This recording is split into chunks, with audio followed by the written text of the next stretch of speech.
Hi, I'm Steve Pond from TheWrap. We are here at the Toronto International Film Festival, and our guest is Natalie Portman, who is in 2 films in the festival, Jackie and Planetarium. Right now we're going to talk about Jackie, in which you play Jacqueline Kennedy.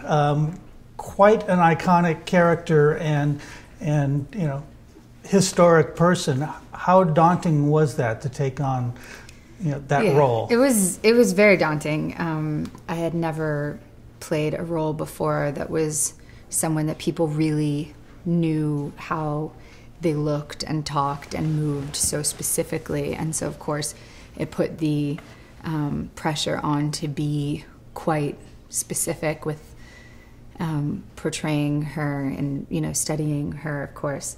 But luckily Pablo's approach was so sort of like all-encompassing and psychological that I felt that I was able to and free to put imagination into it also. So was it important for you to have the look and about the mannerisms and the voice right, or did you feel like you had some freedom in that area? I definitely knew I needed to study the real person, and it was actually a great resource to have. I mean, I've never had that before, where I can watch hours of video of the person I'm portraying and learn the voice and the mannerisms and the expressions and the walk and all of that. But again, all of those instances are public when she knew she was being filmed. Almost all of them, of course. The funeral and things, she knew she was being filmed, but when you're in a state of grief, I'm sure it's obviously a different thing than when you're being interviewed or something and you are kind of more conscious of how you're portraying yourself.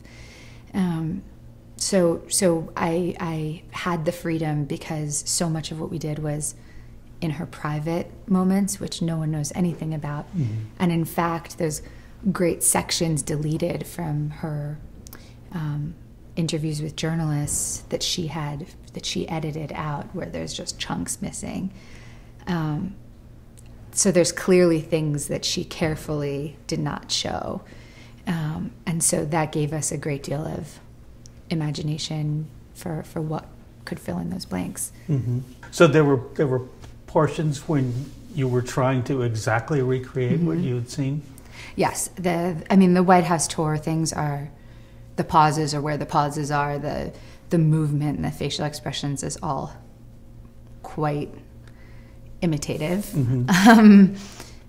Obviously, hopefully felt as well, but it was very, learned. And the other parts are obviously much more freestyle. Pablo even had us improvising quite a bit. Really? Mm-hmm. Right. I mean, I assume you're a film lover. Is it your least favorite genre? It's up there, but that's why the thing is, though, it can be so moving when it's done unexpectedly, because there are such great figures in history, and real people are always more unusual and more interesting than fictional characters, because there's stuff you could just never make up.